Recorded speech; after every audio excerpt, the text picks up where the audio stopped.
அஸ்ஸலாமு அலைக்கும் வரஹ்மத்துல்லாஹி வபரகாத்துஹு. அல்ஹம்துலில்லாஹி ரப்பில் ஆலமீன் வஸ்ஸலாத்து வஸ்ஸலாம் அலா அஸ்ரஃபில் அன்பியாஇ முர்சலீன் நபியனா முஹம்மத் வ ஆலிஹி வசாபிஹி அஜ்மஈன் அம்மாபாத். கண்ணியத்துக்குரிய எல்லாம் வல்ல அல்லாஹு ஜல்லசானு தாலாவின் நல்லடியார்களே, அன்பிக்கினிய சகோதர சகோதரிகளே, பிறமத அன்பர்களே, நண்பர்களே, உங்கள் அனைவரின் மீதும் ஏக இறைவனுடைய சாந்தியும் சமாதானமும் என்றென்றும் நிலவ பிரார்த்திப்பதோடு, நான் சங்கை அப்துல் அஜீஸ், அல்லாஹ்வுடைய அருளால் அனைவரும் நலமாக இருப்பீர்கள் என்று நம்புகிறேன். அல்ஹம்துலில்லாஹ், எல்லா புகழும் அல்லாஹ்வுக்கே. இது ஈமான், நம்பிக்கை சம்பந்தமான முக்கியமான அம்சங்களை இந்த தொடரில், இந்த தலைப்பில் தொடராக நம்ம பதிவு செய்ய இருக்கிறோம் இன்ஷா அல்லாஹ். இதற்கு முன்னால் பாகம் 1 ஒரு வீடியோ போட்டிருக்கோம் இந்த தலைப்பில், ஈமான் நம்பிக்கை என்ற தலைப்பில். இது பாகம் 2. இந்த காணொலியில் வகி மட்டுமே வழிபாடு, வகி அல்லாதது வழிகேடு என்று அதற்குரிய ஆதாரங்களை திருமறை குர்ஆன் ஹதீஸ் ஆதாரங்களின் அடிப்படையில் இதில் நம்ம பதிவு செய்கிறோம். இதை தெளிவாக அமைதியாக நீங்கள் இருக்கும்போது சரியாக புரிந்து கொண்டு செயலாற்றுங்கள், பிறருக்கு எடுத்து சொல்லுங்கள். வாங்க காணொலிக்குள்ளே போவோம். ஆதம், முதல் மனிதர் ஆதம் அலைஹிஸ்ஸலாம் அவர்கள் அல்லாஹ் முதல் மனிதர் ஆதம் அலைஹிஸ்ஸலாம் அவர்களையும் அவர்களுடன் இனி இந்த உலகம் அழிய போகிற வரை பிறக்க போன்ற அனைத்து மனிதர்களும் அவர்களை உள்ளடக்கியவர்களாக, என அவர்களுக்கு ஆதம் அலைஹிஸ்ஸலாம் அவர்களை அல்லாஹ் இந்த பூமிக்கு அனுப்பியதும் அவர்களுடன் மொத்த மனித சமுதாயமும் சேர்ந்தே பூமியில் இறங்கியது. அப்போது அவர்களுக்கு அல்லாஹ் அருளிய கட்டளை பற்றிய செய்தியை இப்போ முதலாவதாக நம்ம பார்க்க இருக்கிறோம். அப்போ ஆதம் அலைஹிஸ்ஸலாம் அவர்கள் மூலமாக ஹவ்வா அலைஹிஸ்ஸலாம் இவங்க 2 பேரையும் தான் அல்லாஹ் முதல்ல படைத்தான். ஆதம் அலைஹிஸ்ஸலாம் அவர்கள் முதல்ல படைத்து, அவர்களுக்கு துணையாக ஒரு பெண் ஹவ்வா அலைஹிஸ்ஸலாம் அவர்களை படைத்து, அவர்கள் மூலமாக பல்கி பெருகி யுகமோடு முடிவு நாள் வரை யாரெல்லாம் மனிதராக பிறக்க போகிறாங்களோ அவங்க அனைவரையும் உள்ளடக்கிய செய்தி இது. தெளிவாக நீங்கள் புரிந்து கொள்ளணும். அவர்களை தான் அல்லாஹ் இந்த பூமிக்கு அனுப்பியதும் அவர்களுடன் மொத்த மனித சமுதாயமும் சேர்ந்தே பூமியில் இறங்கியது என்று நாம் விளங்கிக் கொள்ள வேண்டும். அப்போது அவர்களுக்கு அல்லாஹ் கூறிய கட்டளையை பற்றி இப்போது நம்ம பார்ப்போம். இங்கிருந்து அனைவரும் இறங்கி விடுங்கள். யார் அனைவரும்? இப்போ தான் ஆதம் அலைஹிஸ்ஸலாம் ஹவ்வா 2 பேர் தான் அங்கே இருக்கிறாங்க. எங்கே? சொர்க்கத்தில். ஒரு தவறை செய்ய வச்சு அதன் மூலமாக அவர்களை மன்னித்து, இனி நீங்கள் பூமிக்கு தான் உங்கள் வாழ்க்கை இருக்குது, போங்க, நீங்கள் எப்படி வாழணுங்கிறதுக்கு என் பொறுத்துலேருந்து உங்களுக்கு நேர்வழியை நான் தருவேன் அப்படின்னு சொல்லக்கூடிய செய்தி இது. அப்போ இறங்கும்போது 2 பேர் தான் இருக்கிறாங்க, ஆதமும் ஹவ்வா, இவங்க 2 பேர் தான் இருக்கிறாங்க. ஆனால் அல்லாஹ்வுடைய செய்தி எப்படி இருக்குது? இங்கிருந்து அனைவரும் இறங்கி விடுங்கள், என்னிடம் இருந்து உங்களுக்கு நேர்வழி வரும்போது எனது நேர்வழியை பின்பற்றுவோருக்கு எந்த அச்சமும் இல்லை, அவர்கள் கவலைப்படவும் மாட்டார்கள் என்று நாம் கூறினோம். இது அல் குர்ஆனில் 2:38 2வது அத்தியாயம் 38வது வசனத்தில் அல்லாஹ் சொல்லி காட்டுகிறான். இதை அல்லாஹ் இன்னும் தெளிவுபடுத்தும் விதமாக அடுத்த வசனத்தில் அல்லாஹ் என்ன சொல்கிறான்னா, ஆதமுடைய மக்களே, எனது வசனங்களை உங்களுக்கு கூறும் தூதர்கள் உங்களிலிருந்தே உங்களிடம் வரும்போது என்னை அஞ்சி திருந்திக் கொள்வோருக்கு எந்த அச்சமும் இல்லை, அவர்கள் கவலைப்படவும் மாட்டார்கள். இது 7வது அத்தியாயம் 35வது வசனம். இந்த வசனங்கள் 2ம் நமக்கு இடுகின்ற கட்டளை என்னுடைய வகை செய்தியை மட்டும் பின்பற்ற வேண்டும் என்பதுதான் சாராம்சம். இந்த 2 வசனத்துடைய சாராம்சம் என்னன்னு கேட்டிங்கன்னா, 7:35 2:38 அதோடைய சாராம்சம், அந்த வகை செய்தி அல்லாஹ்வின் வேதத்தின் வழியாகவும் அவர்கள் நபி ஸல்லல்லாஹு அலைஹி வஸல்லம் அவர்கள் அல்லாஹ்வின் தூதர் வழியாகவும் வரும் என்பதை இந்த 2 வசனங்களும் நமக்கு தெளிவுபடுத்துகின்றன. சரியாக இன்னொரு டிப்பு படித்து புரிந்து கொள்ளுங்கள். இதை டிஸ்கிரிப்ஷன்லேயும் நான் பதிவு செய்கிறேன் இன்ஷா அல்லாஹ். இந்த உலகத்தில் மனித சமுதாயம் பின்பற்ற வேண்டியது இந்த 2 விதமான வகையை மட்டும்தான். வகை என்பது இந்த குர்ஆனில் அல்லாஹ் என்ன சொல்லுகிறானோ, அல்லாஹ்வுடைய தூதர் ஸல்லல்லாஹு அலைஹி வஸல்லம் அதை விளக்கி எவ்வாறு நமக்கு விளக்கம் கொடுத்தாங்களோ, இது ரெண்டும் தான் வகை. என்ன, இதுதான் இறைவனுக்கு செய்கின்ற வழிபாடாகும். இவை அல்லாதது வழிகேடாகும். இந்த குர்ஆனில் சொல்லப்படாததும் நபிகள் நாயகம் ஸல்லல்லாஹு அலைஹி வஸல்லம் அவர்களால் நமக்கு ஏவப்படாததும் இவைகள் அல்லாதது, அவைகள் வழிகேடாகும். அதாவது குர்ஆனும் ஹதீஸும் இல்லாத எதுவாக இருந்தாலும் அது வழிகேடு, அது நரகத்தில் கொண்டு போய் சேர்த்துவிடும். இதற்கு திருக்குர்ஆனிலும் ஹதீஸிலும் ஏராளமான சான்றுகள் இருக்கின்றன. ஒரு மனிதர் இறந்து அவர் கபரில் வைக்கப்படும் போது உங்களிடம் தூதராக அனுப்பப்பட்ட இந்த மனிதர் யார் என்ற கேள்வியும் கேட்கப்படும். அப்போது அவர் அல்லாஹ்வின் வேதத்தை படித்து அவரை நம்பி உண்மைப்படுத்தினேன் என்று பதில் கூறுவார். இந்த ஹதீஸுடைய சுருக்கம். இதை அறிவிப்போர் பர்ரா பின் ஆசிப் ரலியல்லாஹு அன்ஹு அவர்கள் நூல் அபுதாவது 4127, முஸ்னத் அஹமது 17803 ஆகிய இடங்கள் ஹதீஸ்களில் இது இடம் பெற்றிருக்கு. இன்ன இமாம் இன்ன பெரியார் எனக்கு கற்று தந்தார் என்று இந்த நல்லடியார்கள் கபரில் பதில் கூறவில்லை. சரியாக புரிந்து கொள்ளணும். என்ன, தான் விரும்பக்கூடிய அந்த இமாம் அல்லது தான் நேசிக்கக்கூடிய இந்த நல்லடியார் எனக்கு சொல்லி தந்தார்னு சொல்லலை. என்ன சொல்கிறாங்க? திருமறை குர்ஆனை படித்து அதில் உள்ள அறிவுரை படித்தான் நான் வாழ்ந்தேன் அப்படிங்கிறாங்க. அப்போ அல்லாஹ்வின் வேதத்தை படித்து தெரிந்து கொண்டேன் என்று தான் அவர் கூறுகிறார் இல்லையா? அல்லாஹ்வின் வேதம் நாம் இந்த உலகத்தில் வாழ்வதற்கு அனைத்து விஷயங்களையும் அல்லாஹ் சொல்லிட்டான், எதையும் பாக்கி வைக்கல. நபி ஸல்லல்லாஹு அலைஹி வஸல்லம் மரணிப்பதற்கு முன்னாலே யௌம அக்மல்து லக்கும் தீனக்கும் வ அத்மம்து அலைக்கும் மின் நியாமதி வ ரலீது லக்கும் இஸ்லாம தீனா, உங்களுக்காக உங்களுடைய மார்க்கத்தை இஸ்லாம் என்று நான் ஏற்றுக்கொண்டேன், அந்த இஸ்லாமிய மார்க்கத்தை உங்களுக்கு முழுமைப்படுத்தி விட்டேன் என்று சொல்கிறான்ல. அப்படி முழுமைப்படுத்தப்பட்ட மார்க்கத்தில் அனைத்துமே சொல்லப்பட்டிருக்கு. அதை எப்படி நம்ம விளங்குறது? திருமறை குர்ஆனை தெரியாத பாஷையில், அரபு பாஷையில் ஒரு 5 நிமிஷம் 10 நிமிஷம் 2-3 பக்கங்களை படித்து விட்டு ஓதிட்டேன் அப்படின்னு வச்சுட்டா பரக்கத்து கிடைக்குமா? என்ன அல்லாஹ் நம்மகிட்ட சொல்கிறான்னு விளங்கணும்ல. விளங்குனா தானே நம்ம அதை பின்பற்றணும். அல்லாஹ் திருமறை குர்ஆனை அல்லாஹ்வின் வேதத்தை படித்து தெரிந்து கொண்டேன் என்று தான் அங்கு கூறப்படுகிறது. அதை கபரில் கேட்கக்கூடிய கேள்வி. இதை நமக்கு சொல்ல முடியுமா என்று நீங்கள் உங்களை கேட்க வேண்டும். அப்படி கேட்குறதா இருந்தால் அல்லாஹ்வின் வேதத்தை படித்து தான் மார்க்கத்தை நீங்கள் தெரிஞ்சிருக்கீங்களா? அப்படி தான் படிக்கிறீங்களா அல்லாஹ்வுடைய வேதத்தை? அப்படி தான் அணுகுகிறீர்களா என்று நாம் ஒவ்வொருவரும் நம்மை நாமே சுய பரிசோதனை செய்து கொள்ள வேண்டும். ஆக ஒரு மனிதர் இறந்து கபரில் வைக்கப்பட்டதும் அவருக்காக கை கொடுப்பது குர்ஆன் எனும் இறை செய்திதான், இறைவனுடைய வகைதான் என்பதை இதிலிருந்து நாம் தெரிந்து கொள்கிறோம். இத்துடன் மட்டும் குர்ஆன் நிற்கவில்லை, நரகம் வரை அதன் பயணம் தொடர்கிறது. எப்படி?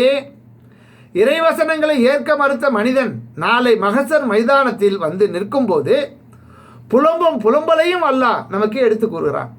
புத்தி உள்ளவர்கள் புரிந்து கொள்ளட்டும், தெரிந்து கொள்ளட்டும் என்பதற்காக. அது என்ன?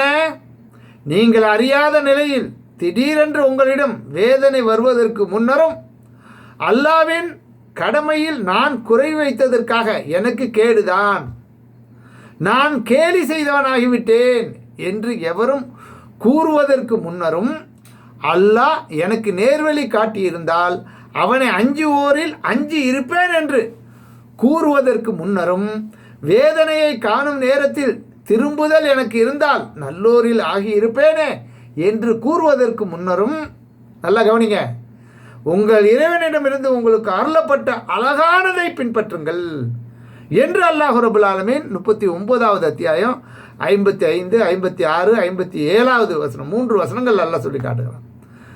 அப்போ நாளை மறுமையில் வந்து நின்று இது போன்று மனிதன் புலம்பக்கூடாது என்பதால் இறைவன் முன்கூட்டியே எச்சரிக்கை செய்கின்றான். அத்துடன் என்னுடைய வசனங்கள் உன்னிடம் வந்தன என்றும் குறிப்பிடுகின்றான். அல்லாஹ்வின் வசனங்களை தான் இது குறிக்குமே தவிர, அல்லாஹ்வின் வசனங்களை தான் இது குறிக்குமே தவிர வேறு எந்த பெரியாரின் இமாம்களின் வார்த்தைகளையும் இது குறிக்காது என்பது நமக்கு புரிகிறது இல்லையா? என்ன? அடுத்து மக்கள் நரகத்திற்கு இழுத்து வரப்படும் போது நரகத்தின் காவலர்கள் அவர்களை நோக்கி கேட்கும் கேள்வி இது. அல்லாஹ்வுடைய வசனம். அல்லாஹ் திருமறை குர்ஆன்ல சொல்லி காட்டுறான். நாங்கள் கதை சொல்ல, கற்பனை சொல்கிறேன், கற்பனை அல்ல. அன்பிற்கினிய சகோதர சகோதரிகளே, தெளிவாக மனதை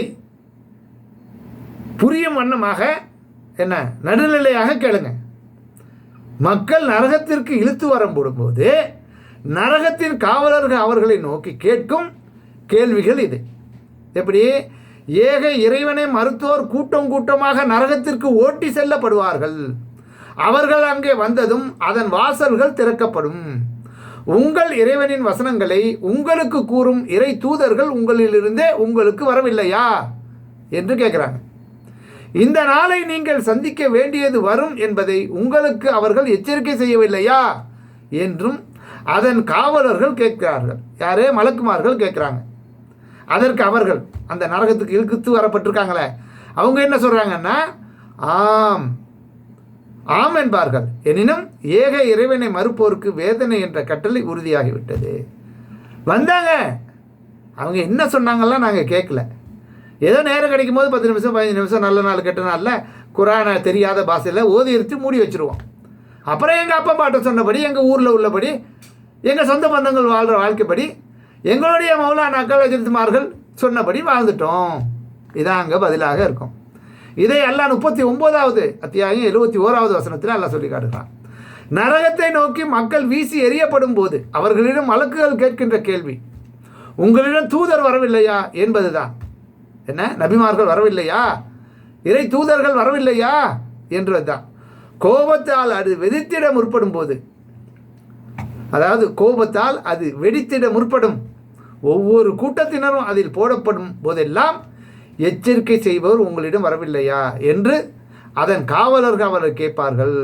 அந்த நரகம் பயங்கரமான ஒரு இதில் இருக்கிற நேரத்தில் தூக்கி ஒவ்வொரு கூட்டத்தையும் அதில் போடும் பொழுது அந்த நரகவாசி, அந்த காவலர்கள் வானவர்கள் கேட்குறது, உங்கள்கிட்ட நபிமார்கள் வரலையாப்பா, அதை நீங்கள் கேட்கலையா, அதை ஃபாலோ பண்ணலையாங்கிறது தான்.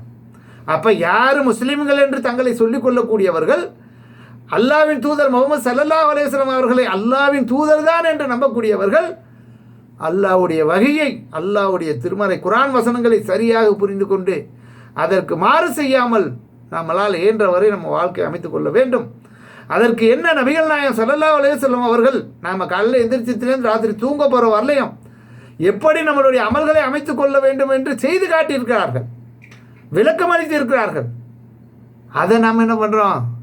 ஏதோ வயிற்று வலி வரும்போது டாக்டர்கிட்ட போய் மருந்து தீர்ப்போம்ல, அந்த மாதிரி நம்மளுடைய முஸ்லீம்களுடைய சமுதாயத்தோட நிலை எப்படி இருக்குன்னா, மார்க்கத்தை பற்றி தெரியல. என்ன செய்கிறாங்கன்னு கேட்டால், எதையாவது ஒரு விசேஷங்கள் வரும்ல, புல்ல பிறந்த உடனே அதுக்கு என்ன பண்ணணும், அக்கீதாங்கிறது என்ன, எப்படி என்ன, அந்த மாதிரி சில செயல்களை வந்து கேட்டு அதை செஞ்சுட்டு ஆஹா நம்ம இஸ்லாத்தை சூப்பராக ஃபாலோ பண்ணிட்டு நினச்சிக்கிட்டு இருக்காங்க. இதுவா இஸ்லாம்? நீங்கள் இல்லைங்க விளங்கி வச்சுருக்கணும். ஒவ்வொருத்தரும் நீங்கள் விளங்கி வச்சு பின்பற்றுவதோடு மாத்திரம் அல்லாமல் உங்களுடைய சந்ததிகளுக்கு எடுத்து சொல்லிவிட்டு போக வேண்டிய கடமை உங்களுக்கு இருக்கா இல்லையா? அப்போ என்ன இஸ்லாம் நம்மகிட்ட இருக்கு, எப்படிப்பட்ட முஸ்லீம்களாக நாம் வாழ்ந்து கொண்டு இருக்கிறோம் என்பதை நம்ம சீர்தூக்கி சிந்தித்து பார்க்க வேண்டும். அதற்கு அவர்கள் ஆம் எச்சரிப்பவர்கள் எங்களிடம் வந்தார்கள், ஆயினும் பொய் என கருதினோம், அதெல்லாம் பொய்ன்னு நாங்கள் நிராகரிச்சிட்டோம் அப்படிங்கிறாங்க. அல்லாஹ் எந்த ஒன்றையும் அருளியதில்லை, நீங்கள் பெரிய வழிகேட்டில் தான் இருக்கிறீர்கள் என்று கூறினோம். அல்லாஹ்லாம் உனக்கு ஒன்றும் கொடுக்கல, நீ வழிகேட்டு போய் ஏமாந்து போய் ஏதோ பித்து பிடிச்சி போய் தெரியுற அப்படின்னு நாங்கள் உதாசீனப்படுத்தினோம். நாங்கள் செவிமடுத்திருந்தாலோ அல்லது விளங்கி இருந்தாலோ நரகவாசிகளில் இப்படி நாங்கள் ஆயிருக்க மாட்டோம் எனவும் அன்று கூறுவார்கள். எப்போ? நரகத்தில் நின்றுக்கிட்டு. இது அல் குர்ஆன் 67வது அத்தியாயம் 8, 9, 10 ஆகிய வசனங்கள் அல்லாஹ் சொல்லி காட்டுறான். குற்றவாளிகள் நரகத்தில் நுழையும் போது தங்களுக்கு அளிக்கப்படும் தண்டனை நியாயமானது தான் என்று உரைக்கின்ற வகையில் இந்த கேள்விகளை மலக்குகள் அவர்களிடம் கேட்கின்றார்கள். இமாமின் எச்சரிக்கை வந்ததா? இந்த தலைவரின் அறிவுரை வந்ததா? அந்த பெரியாரின் போதனை வந்ததா என்று மலக்குகள் கேட்கவில்லை. அல்லாஹ்வின் வசனங்கள் வந்தனவா, அவனுடைய வசனங்களை தூதர்கள் கொண்டு வரவில்லையா என்றுதான் மலக்குகள் கேட்கிறார்கள் என்பதை நாம் சிந்தித்து சீர்தூக்கி பார்க்க வேண்டும். இவை அனைத்தும் உணர்த்தும் விஷயங்கள் ஒன்றே ஒன்றுதான். நாளை மறுமையில் ஆதாரமாக வந்து போவது அல்லாவின் வேதமான வஹி மட்டும்தான். கபர், மஹ்சர், நரக வாசல் என பல்வேறு பகுதிகளில் மலக்குகள் கேட்ட கேள்விகளையும் அதற்கு மக்கள் அளித்த பதில்களையும் நம்ம சீர்தூக்கி சிந்தித்து பார்க்க வேண்டும். நரகத்தில் அவர்கள் வேதனையில் உழன்று கொண்டிருக்கும் போது அவர்களின் புலம்பல்களை கொஞ்சம் காதில் கேட்போம். நரகத்தில் அவர்கள் தர்க்கம் செய்து கொள்ளும் போது உங்களைத்தானே நாங்கள் பின்பற்றி கொண்டிருந்தோம். எனவே இந்த நரகத்திலிருந்து சிறிதளவாவது எங்களை விட்டும் தடுப்பவர்களாக இருக்கிறீர்களா என்று பலவீனர்கள் பெருமை அடித்தோரை நோக்கி கேட்கிறார்கள். நாம் அனைவருமே இதில் தானே இருக்கிறோம், அல்லாஹ் நாடியவர்களிடையே தீர்ப்பளித்து விட்டானே என்று பெருமை அடித்தோர் கூறுவார்கள். அதெல்லாம் முடியாது, எல்லாம் இங்கே தானே இருக்கிறோம், அல்லாஹ் சேர்க்க வேண்டிய இடத்துல சேர்த்துட்டான், அல்லாஹ்வுடைய தீர்ப்பு இது, அதை மாற்றி அமைக்க முடியாது அப்படிங்கிறாங்க 40வது அத்தியாயம் 47, 48 வசனங்களில். தங்களுக்குள் புலம்பிக் கொண்டிருக்கும் அவர்கள் மலக்குகளிடம் வேதனையை குறைக்கும்படி கெஞ்சுகின்றனர். எப்படி?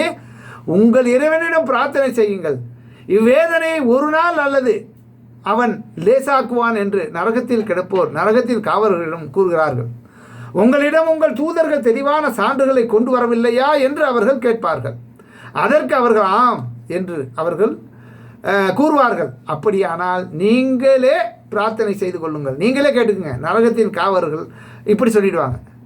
வந்தோம் நீங்கள் கேட்காம உதாசீனப்படுத்தினீங்கன்னா அப்போ அனுபவிங்க அப்படின்னு. ஏக இறைவனை மறுப்போரின் பிரார்த்தனை வீணாகத்தான் முடியும் என்று 40வது அத்தியாயம் 49, 50 வசனங்கள்ல அல்லாஹ் சொல்லி காட்டுகிறான். இங்கும் உங்களிடம் நபித்தோழர்கள், இமாம்கள், பெரியார்கள், விளக்கங்கள் வரவில்லையா என்று யாரும் கேட்கவில்லை. உங்களிடம் உங்கள் தூதர்கள் தெளிவான சான்றை கொண்டு வரவில்லையா என்று தான் மலக்குகள் கேட்கிறார்கள். அவர்களின் முகங்கள் நரகில் புரட்டப்படும் நாளில் நாங்கள் அல்லாஹ்வுக்கு கட்டுப்பட்டு இருக்கக்கூடாதா, இந்த தூதருக்கு கட்டுப்பட்டு இருக்கக்கூடாதா என்று கூறுவார்கள். எங்கள் இறைவா, எங்கள் தலைவர்களுக்கும் எங்கள் பெரியார்களுக்கும் நாங்கள் கட்டுப்பட்டோம், அவர்கள் எங்களை வழிகெடுத்து விட்டார்கள் எனவும் கூறுவார்கள். எங்கள் இறைவா, அவர்களுக்கு நீ 2 மடங்கு வேதனையை அளிப்பாயாக, அவர்களை மிகப்பெரிய அளவுக்கு சபிப்பாயாக எனவும் கூறுவார்கள். இது அல் குர்ஆன் 33வது அத்தியாயம் 66, 67, 68 வசனங்கள் அல்லாஹ் சொல்லி காட்டுகிறான். இந்த வசனங்களில் நரகவாசிகள் தெளிவாகவே போட்டு உடைக்கின்றார்கள். இவை அனைத்தும் உணர்த்துகின்ற உண்மை, நாளை மறுமை நாளிலிருந்து காப்பது அல்லாஹ்வின் வேதம் என்ற வகி மட்டும்தான். அவனது தூதருக்கு அளித்த ஆதாரபூர்வமான ஹதீஸ் எனும் வகி மட்டும்தான். நபி ஸல்லல்லாஹு அலைஹி வஸல்லம் அவர்கள் கூறினார்கள், மறுமை நாளில் இறை நம்பிக்கையாளர்கள் ஒன்று கூடி நமக்கு ஏற்பட்டுள்ள துன்பங்களிலிருந்து நம்மை காக்கும்படி யார் முதலாவது நம் இறைவனிடம் மன்றாடினால் எவ்வளவு நன்றாக இருக்கலாம் என்று தங்களிடையே பேசிக்கொள்வார்கள். அதாவது அந்த நாளில், மறுமை நாளில் நம்ம யாராவது ஒன்று அல்லாஹ்விட்ட மன்றாடி இந்த இதை கொஞ்சம் குறைக்க சொல்லணும் அதாப்ப அப்படின்னு அவங்களுக்குள்ளே பேசிக்கிட்டு இருக்கும்போது பல நபிமார்களிடம் சென்று விட்டு பின்னர் அவர்கள் என்னிடம் வருவார்கள். அப்போது நான் என்னுடைய இறைவனிடத்தில் அனுமதி கேட்பதற்காக செல்வேன். அப்போது எனக்கு அனுமதி வழங்கப்படும். என் இறைவனை நான் காணும்போது சஜிதாவில் விழுவேன். தான் விரும்பிய வரையில் அப்படியே என்னை அவன் விட்டு விடுவான். பிறகு இறைவனின் தரப்பிலிருந்து உங்கள் தலையை உயர்த்துங்கள், கேளுங்கள் உங்களுக்கு தரப்படும், சொல்லுங்கள் உங்களுடைய சொற்களை செவியேற்கப்படும், பரிந்துரை செய்யுங்கள் உங்கள் பரிந்துரை ஏற்கப்படும் என்று அல்லாஹ்வின் புறத்திலிருந்து சொல்லப்படும். அப்போது நான் எனது தலையை உயர்த்தி இறைவன் எனக்கு கற்றுத்தரும் புகழ் மொழிகளை கூறி அவனை புகழ்வேன். அல்லாஹ்வை புகழ்வேன். பிறகு நான் பரிந்துரை செய்வேன். அப்போது இறைவன் நான் யார் யாருக்கு பரிந்துரை செய்யலாம் என்பதை வரையறுத்து எனக்கு வரம்பு விதிப்பான். அவங்க நினைச்சதெல்லாம் சொல்லிட முடியாது. அல்லாஹ் யார் யாரை புரிந்து கொண்டானோ அவர்களுக்கு நீங்கள் பரிந்துரை செய்யுங்கன்னு அல்லாஹ் சொல்லுவான். பிறகு அவர்களை நான் சொர்க்கத்திற்கு அனுப்பி வைப்பேன். பிறகு மீண்டும் நான் இறைவனிடம் செல்வேன். என் இறைவனை காணும்போது நான் முன்பு போலவே செய்வேன். பிறகு நான் பரிந்துரைப்பேன். அப்போதும் இறைவன் நான் யார் யாருக்கு பரிந்துரை செய்யலாம் என்பதை வரையறுத்து எனக்கு வரம்பு விதிப்பான். பிறகு நான் அவர்களை சொர்க்கத்திற்கு அனுப்பி வைப்பேன். பிறகு 3ஆம் முறையாக அப்படியே நடக்கும். சரியா? இப்போ இதை பற்றி அறிவிக்கக்கூடியவர் அனஸ் ரலியல்லாஹு அன்ஹு அறிவிக்கிறார்கள். புகாரில் 4476, 656, 7410, முஸ்லீமில் 284 ஹதீஸ்களில் மறுமையில் அந்த மகசர் மைதானத்தில் நடக்கக்கூடிய விபரீதங்களை எல்லாம் விளக்கக்கூடிய செய்திகள் இந்த ஹதீஸ்களில் இருக்குது. நேரம் கிடைக்கும் போது படித்து தெரிஞ்சு கொள்ளுங்கள். காணொலி கூடக்கூடாது என்பதற்காக 20 தாண்டிடுச்சு, 20 நிமிஷம் தாண்டிடுச்சு. அதனால் நான் சுருக்கமாக இதை முடிக்கிறேன். இந்த ஹதீஸ் நபி ஸல்லல்லாஹு அலைஹி வஸல்லம் பரிந்துரையை விவரிக்கின்றது. குர்ஆன் தடை விதித்தவர்களை தவிர ஏனையவர்கள் நரகத்திலிருந்து காக்கப்படுகின்றனர். மேற்கண்ட குர்ஆன் வசனங்கள் மற்றும் ஹதீஸ்கள் தரக்கூடிய பாடமும் படிப்பினையும் என்ன? நாளை நாயகமாக நடுவராக வந்து நிற்கப் போவதும் காக்கப் போவதும் குர்ஆன் என்ற வகைதான். அதற்கு விளக்கமாக அமைந்த ஆதாரபூர்வமான ஹதீஸ் எனும் வகைதான். புறக்கணிப்பவர்களை நரகத்தில் கொண்டு போய் கவிழ்க்கப் போவதும் இந்த குர்ஆன் எனும் வகைதான். இஸ்லாத்தின் ஆதாரம் இறைவனின் வகைதான். வகி என்பது இஸ்லாத்தின் உயிர் மூச்சு, அதன் பேச்சும் ஆகும் என்பதை நாம் உணர்ந்து செயல்பட வேண்டும். அப்படிப்பட்ட நன்மக்களாக அல்லாஹ் உங்களையும் என்னை ஆக்கி அருள்புரிய இறைவனிடம் பிரார்த்தித்தவனாக இந்த காணொலியை நிறைவு செய்கிறேன். நன்றி. தேங்க்ஸ் ஃபார் வாட்சிங். ஜஸாக்கல்லாஹ் கைரா.